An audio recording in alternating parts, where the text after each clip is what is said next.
My name is Richard Pugh. I am the RTE commentator here this afternoon. I did my first commentary in 1997 and have been doing commentaries ever since, on course, point of points, radio, television.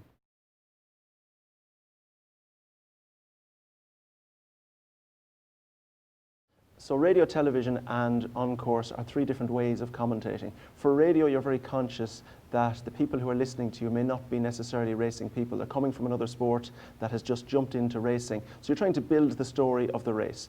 Then you move to television. Television, you have an acceptance that most people have an interest, but they're probably sitting on the couch and the racing post or the Irish field is a little bit away from them. So you want to add a certain amount of interest about the race. The viewer is pretty interested in the sport in front of them. And the final one, the easiest one I suppose really in terms of prepping for, is the on-course commentator, which goes out to people in betting shots, people on course and people who have signed up to watch it on the day. So they're probably well prepped, and that's all about just calling the horses. My commentary day, if I'm calling on course, you'd arrive to the commentator's box within half an hour of the first race. You might have taken a look at the runners that morning if it was a card you weren't familiar with, but normally in the 5 to 10 minutes before the race, you try and block fill your brain, if you like, with the horses' names. You can learn them too early and you start to overlearn them or get a little bit stale on them, so you're better to leave it late and trust yourself that it will stick, if you like. Today I'm working for RTE television, so I'm on the commentary position for the entire day, listening to the programme, and that's where the additional work is required, because I'm leading back from the race to the guys in presentation, or they're leading to me before the race, and I have to fill that gap. 2 miles and then the big one at 6:45, the 2 mile Guinness Galway Hurdle. Grade A contest, last year's winner Tudor City taken on by 3 Grade 1 winners. From a television point of view, I'm on site about 2:30. Today, first race is about 4:45. We have a production meeting and then it's up to the commentary box for about 3:30, doing your preparation, and I won't leave it until the last race is over.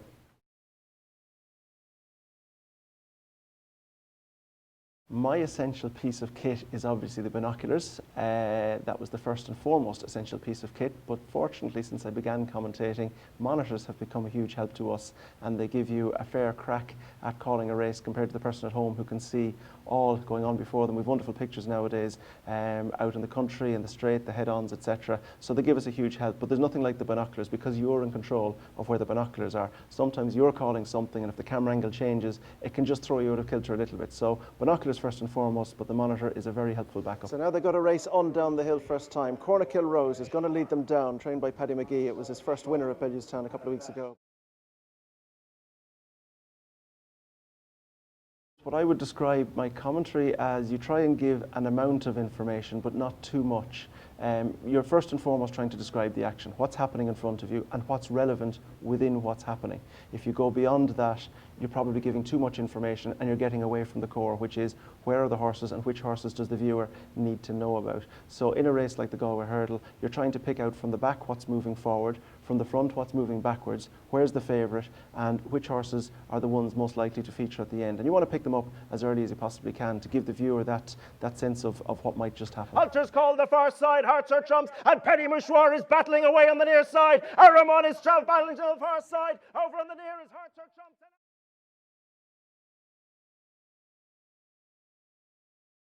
My favourite race of the year by a country mile is the Irish Grand National. The sense of occasion, the sense of anticipation, the fact that there's 30 runners, the fact that you know it could go right or go wrong for you. There's so much happening in the race, and the equivalent races thereafter, the Galway Plate, the Galway Hurdle, the Paddy Power Chase, those big handicaps, there's so much happening, so much going on. That's the real buzz. There's no moment like it. The start of the Irish Grand National, the crowd roaring, and the first to show is Total Recall.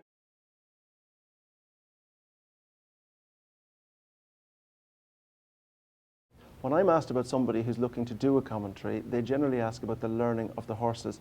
I would advise that that's the last thing you slot in at the end. If we're here with Galway behind us, you want to know where all the positions are around the track. Where's the mile pole? Where's the half mile pole? Where's 5 out? Where's the final ditch? If you can talk your way around the track, if you're practicing at home, don't worry about the horses' names. Call the blue horse from the red horse from the green horse, call the horse with the blinkers, whatever works, and get used to describing a race, the terminology that you're going to use, making progress under pressure, making a mistake. And when you can talk your way through a race, the last thing you do is drop in the horses' names. That's the easy bit. Wonder Leish is right out the back, and last of all, in fact, on the outside of Tiger Tap Tap. Hannah is on this one's outside. From a commentator's point of view, your hope is that you can capture the moment, capture the importance of what's just happened. Faugheen at the Dublin Racing Festival, the atmosphere that was there. Have you risen your voice or the sense of what you're doing to capture what's happening? Can he do it over on the far side?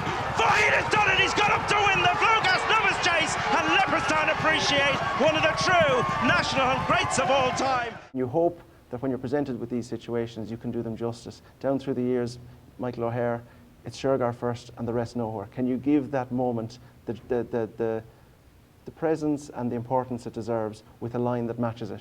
They did it before me. I hope when it lands in front of me, I can do the same. Over on the near is Hearts Are Trumps, and Aramon is beginning to lengthen away. It's going to be another Galway hurdle. Guinness Galway hurdle goes to Aramon. Patrick and Willie have done it again.